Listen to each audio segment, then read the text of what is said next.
नमस्कार साथियों, अगर आपका भी जन्म 1987 से पहले हुआ है या फिर 1987 से 2004 के बीच में हुआ है या फिर 2004 के बाद हुआ है तो ये वीडियो आप सभी के लिए काफ़ी ज़्यादा महत्वपूर्ण है, क्योंकि आज की इस वीडियो में मैं आपको बताने वाला हूं कि जन्म प्रमाण पत्र के अलावा आपके पास कौन से 11 दस्तावेज होने चाहिए। अगर जन्म प्रमाण पत्र नहीं है तो कोई दिक्कत नहीं, उसके अलावा आप कौन से डॉक्यूमेंट दिखा के बच सकते हो। तो चलिए वीडियो को स्टार्ट करते हैं और सभी चीज़ें एक एक करके आपको समझाते हैं। तो यहाँ पर आप लोग को लेकर के आ चुके हैं सीधे अपने मोबाइल फ़ोन की स्क्रीन पर, और पहला पॉइंट मेरा यही है कि प्रक्रिया और पृष्ठभूमि। देखिए, भारत में नागरिकता साबित करने के लिए चुनाव आयोग ने विशेष गहन परीक्षण यानी कि SIR या कभी कभी NRC प्रक्रिया के संदर्भ में 11 दस्तावेजों की सूची निर्धारित की है। यानी ये जो 11 डॉक्यूमेंट हैं ये सुप्रीम कोर्ट की वेबसाइट पर भी आपको दिख जाएंगे, उन्होंने भी इसको स्वीकारा है। हर नागरिक को नए मतदाता पंजीकरण या नाम जोड़ने में इन दस्तावेजों में से उपयुक्त प्रमाण पत्र प्रस्तुत करना अनिवार्य होगा। यह नियम मुख्य रूप से बिहार के SIR अभियान में लागू हुआ है, लेकिन भविष्य में अन्य राज्यों में भी ऐसी प्रक्रिया लागू होगी, क्योंकि अभी बिहार में चुनाव है, इस वजह से वहाँ पर ये सब चीज़ें ज़्यादा हो रही हैं। अभी आगे आने वाले समय में आपके राज्य में भी ये चीज़ें देखने को मिलेंगी। अब बात कर लेते हैं कि दस्तावेजों की सूची कौन कौन से वो डॉक्यूमेंट हैं, उनके बारे में आप एक बार देख लीजिए। देखिए, यहाँ पर मैंने लिखा हुआ है, ये जो दस्तावेज हैं, दस्तावेजों के नाम आप पढ़ लीजिए। जन्म प्रमाण पत्र जारी होना चाहिए। अगर ये नहीं है तो इसके अलावा आपके पास कौन कौन से डॉक्यूमेंट हों जो आप पूरी तरह से सेफ हो सकते हो। देखिए, भारतीय पासपोर्ट अगर आपके पास है, मैट्रिकुलेशन यानी 10th की मार्कशीट आपके पास है, या फिर किसी भी मान्यता प्राप्त संस्थान से आप विश्वविद्यालय द्वारा जारी शैक्षणिक प्रमाण पत्र, आप BA BSc MCom BCom कुछ भी आप करे हुए हो उसका प्रमाण पत्र आप दे सकते हो। केंद्र या राज्य सरकार द्वारा PSU द्वारा जारी पहचान पत्र या पेंशन बुक आदि। सरकारी स्थानीय निकाय बैंक LIC द्वारा 1 जुलाई 1987 से पहले कोई भी प्रमाण पत्र, जाति प्रमाण पत्र, निवास प्रमाण पत्र, स्थायी निवास प्रमाण पत्र, भूमि मकान आवंटन पत्र यानी कि जो रजिस्ट्री आपकी होती है। इसके अलावा परिवार रजिस्टर यानी जो वंशावली प्रमाण पत्र होता है, वन अधिकार प्रमाण पत्र, national register of citizen NRC जहाँ पर लागू हो वहाँ का अगर NRC में आपका नाम है तो वो भी आपका काम कर जाएगा। उसके बाद अब मैं आपको बताता हूँ जन्म अनुसार नागरिकता प्रमाण पत्र की प्रक्रिया। नंबर 1 पर हम लोग यहाँ पर बात करेंगे, अगर आपका जन्म 1 जुलाई 1987 से पहले हुआ है तो ऐसे व्यक्ति स्वयं के लिए उपयुक्त 11 में से कोई भी एक दस्तावेज प्रस्तुत करके अपनी नागरिकता साबित कर सकते हैं, जिससे उनकी जन्म तिथि और जन्म स्थान स्पष्ट रूप से उल्लेखित हो। माता पिता के दस्तावेजों की आवश्यकता आप लोग को नहीं है जिनका जन्म 1987 से पहले हुआ है। उदाहरण के तौर पर जन्म प्रमाण पत्र, पुराना सरकारी पहचान पत्र, 10th की मार्कशीट, सर्टिफिकेट, भूमि की रजिस्ट्री कुछ भी आप दिखा के सेफ हो सकते हो। अब यहाँ पर दूसरा वर्ग आ जाता है 1 जुलाई 1987 से 2 दिसंबर 2004 के बीच जन्मे व्यक्ति।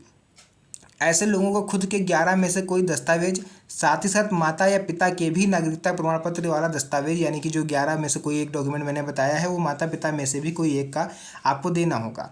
इसका कारण होता है कि इस अवधि में नागरिकता माता पिता के भारतीय होने पर आधारित है। माता पिता के लिए सर्वाधिक स्वीकार्य है वोटर कार्ड, पासपोर्ट, जन्म प्रमाण पत्र, सरकारी दस्तावेज या फिर जमीन का रिकॉर्ड, NRC वगैरह अगर लागू है तो। थर्ड पॉइंट आ जाता है तीसरे लोगों के लिए, यानी कि जो जिनका जन्म 3 दिसंबर 2004 के बाद हुआ है। अपना कोई एक दस्तावेज आपको देना है 11 में से, साथ ही साथ माता पिता दोनों का नागरिकता प्रमाण पत्र देना है 11 में से कोई एक। ठीक है, तो अपना कोई एक प्रमाण पत्र और साथ ही साथ माता और पिता दोनों का एक एक प्रमाण पत्र साथ में आपको देना है। यदि माता पिता में से कोई विदेशी नागरिक या अवैध प्रवासी है तो वह नागरिकता स्वतः प्रभावित हो जाएगी। उसके बाद माता पिता का पासपोर्ट, वीज़ा, नागरिकता प्रमाण पत्र प्रमुखता से मान्य होंगे।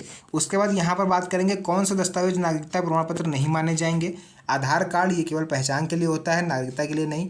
वोटर ID कार्ड या एपिक कार्ड, ये पहले से बनी वोटर लिस्ट से नहीं होंगे, ये नए नामांकन में ही मान्य होंगे। राशन कार्ड सामाजिक और पारिवारिक पहचान तक ही सीमित है, इसलिए इसका यूज़ भी नागरिकता के लिए नहीं हो सकेगा।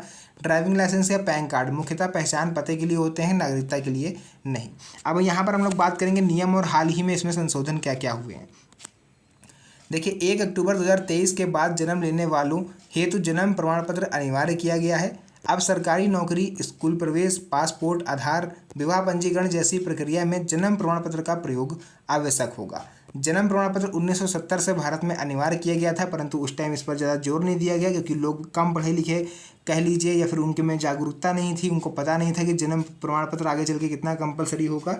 इस वजह से जन्म प्रमाण पत्र कहीं पर मांगा नहीं जाता था। लेकिन अब क्योंकि सुप्रीम कोर्ट का भी आदेश आ गया है कि जन्म प्रमाण पत्र सभी के पास होना चाहिए, जिनके पास नहीं है उनके पास इन 11 में से कोई एक डॉक्यूमेंट जरूर होना चाहिए। लेकिन एक चीज़ आपको बता दें, अगर आपका कोई घर में बच्चा है, अगर उसका जन्म 2023 के बाद हुआ है तो जन्म प्रमाण पत्र आप कंपलसरी है, क्योंकि आप कहीं भी उसका एडमिशन कराने जाओगे, कुछ भी आप उसके लिए फॉर्म वगैरह भरोगे तो जन्म प्रमाण पत्र आपका हर जगह लगेगा।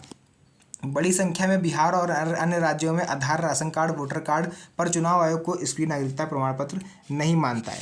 उसके बाद सुप्रीम कोर्ट ने चुनाव आयोग से आधार, ईपिक तथा राशन कार्ड को पहचान प्रमाण के रूप में स्वीकारने को कहा है, लेकिन अंतिम फैसला आयोग के पास ही रहेगा। प्रक्रिया में संशय व चुनौती। देखिए, 1987 से 2004 के बीच जन्मे और 2004 के बाद पैदा हुए व्यक्तियों के लिए दस्तावेजों की डबल पुष्टि जरूरी है, जिससे ग्रामीण व आर्थिक रूप से कमजोर वर्ग प्रभावित हो सके। आम लोगों के पास एनआरसी या उनके माता पिता के जन्म प्रमाण पत्र, पासपोर्ट जैसी चीज़ें हमेशा उपलब्ध नहीं होती हैं। इसके चलते आलोचनाएं व न्यायालयीन चुनौतियां भी देखी गई हैं। टोटल इसकी निष्कर्ष की बात करें अगर, तो भारतीय नागरिकता के प्रमाण के लिए 11 दस्तावेजों की सूची मुख्य रूप से आधार मानी जा रही है। जन्म वर्ष के अनुसार खुद माता पिता के अलग अलग दस्तावेज अनिवार्य किए गए हैं। सरकारी प्रक्रिया में पारदर्शिता बनाए रखने व अवैध प्रवास, फर्जी वोटिंग रोकने के उद्देश्य से यह कदम उठाया जा रहा है, परंतु भारतीय नागरिकों के लिए यह प्रक्रिया कई जगह चुनौतियों से भरी हो सकती है। अंतिम निर्णय एवं दस्तावेजों की मान्यता चुनाव आयोग द्वारा तय की जाती है। अदालती हस्तक्षेप इसमें जारी है। देखिए, जो ये फैसला होता है पहचान सत्यापित करने का, ये काम होता है चुनाव आयोग का। नागरिकता का जो होता है वो गृह मंत्रालय का होता है। तो जो भी चीज़ें थी, देखिए मैंने यहाँ पर आपको पूरा क्लियर समझाया। वीडियो पसंद आई तो वीडियो को लाइक करके अपने यार दोस्तों के साथ शेयर भी कर दीजिए, ताकि उन्हें भी इन सब चीज़ों के बारे में जानकारी हो पाए। तो जो भी चीज़ें थी मैंने आपको बता दिया। फिलहाल के लिए आज की इस वीडियो को करेंगे यहीं पर एंड। मिलते हैं आप सभी से नेक्स्ट वीडियो में एक और अच्छी इंटरेस्टिंग मज़ेदार वीडियो के साथ। तब तक के लिए धन्यवाद। जय हिंद।